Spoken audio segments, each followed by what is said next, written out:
Right, so today we're going to be making Keto Chow marshmallows. I figured I'd show how to do it like in video format because the recipe, well, it's a little hard to follow, and if you don't do it right, you're going to get weird results. So I've got gelatin. Oh, you know what? I forgot to pull out the allulose. Allulose. We used to recommend powdered swerve. Allulose is so much better, it's silly.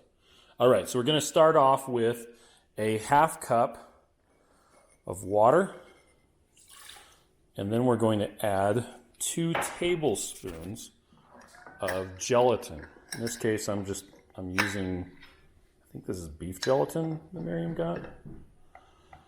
You could use 2 packets of gelatin, dump it all over the place. So, and the key here is to let it bloom, which is where it absorbs water and gets ready to go. So, bring that in there.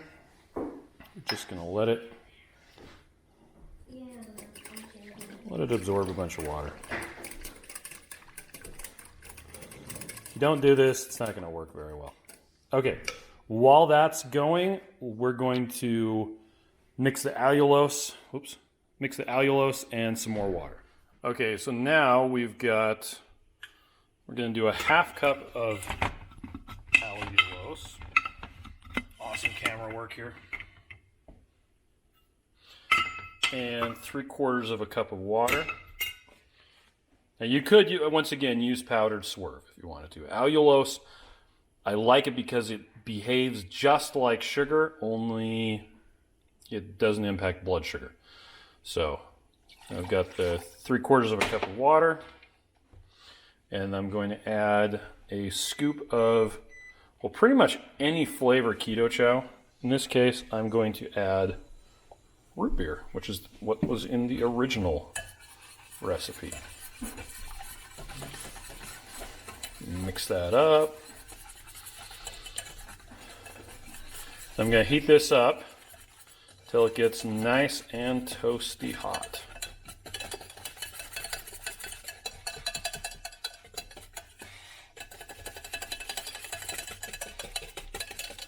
And also mix it really well. And I want 2 hands, so I'm going to do this with my other hand. Now, one thing to note about allulose is because it does behave just like sugar, it'll caramelize if you heat up the pan too much. So anyway, we're just going to get this nice and warm. Then we're going to add it to the gelatin and whip it. Whip it good. All right, so it's still heating up. I'm using a spatula to stir it. That was a rubber chicken. We're going to get it to the point where it starts to bubble. That'll also be about the point where the sugars, well, the allulose starts to caramelize. All right, so it's getting superheated and it's starting to caramelize. You can hear it make bubbles when I stir it. So this is ready to go into the gelatin. All right, gelatin is all bloomed. It's ready to go. So I'm going to use 2 hands because this doesn't work with 1 hand. And I am going to put this into the gelatin. I'm going to get my whisk attachment and start it in the stand mixer. Okay, so I've got that in there. Let's go ahead and turn this on. Going to run this for about 5 minutes at low and then turn it on high and get it really going. All right, it's time to kick this up into high, and it's going to get a lot bigger. See how big it is now? It'll be bigger.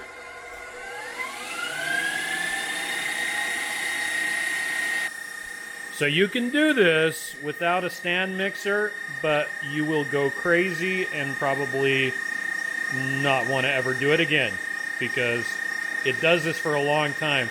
The longer you let it run, the more foamy, frothy it gets. Okay, so I got my pan here. Here's some butter. I'm going to get that all over the counter apparently. I'm going to take just a paper towel and smear the butter around, coat all the sides. I need 2 hands for this, sorry. All right, there you go, check out that. All covered. And the marshmallows are ready to go. This is going to take 2 hands again, but let's see, get this thing out. Yeah, 2 hands. I'll be back. All right, this requires 2 hands. Fortunately, I can just prop up the camera.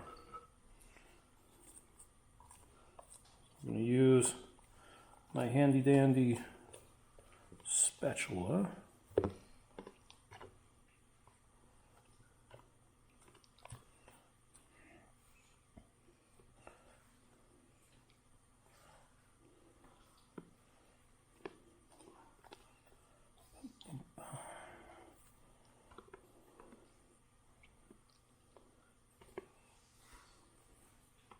Oh, and if you wash this right away, it's super easy to get clean.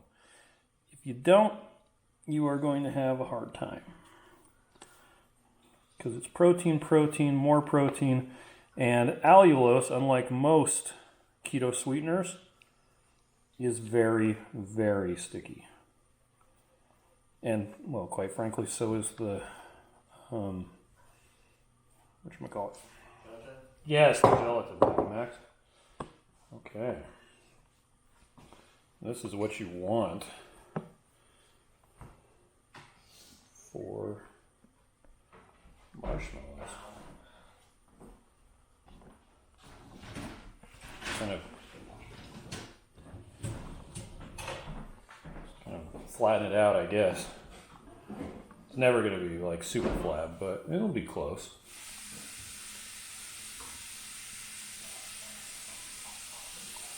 All right, and then you lick this up.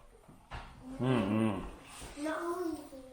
I'm going to put this into the fridge, let it cool off.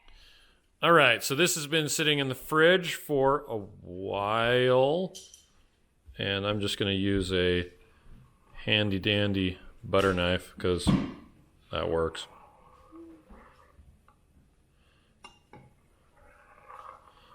Let's see how this looks. And I coated the pan with butter so that it would come off easier. Comes right out. So, there you go. It's floppy like a marshmallow. Floppy, floppy, floppy. And it tastes like root beer. Awesome.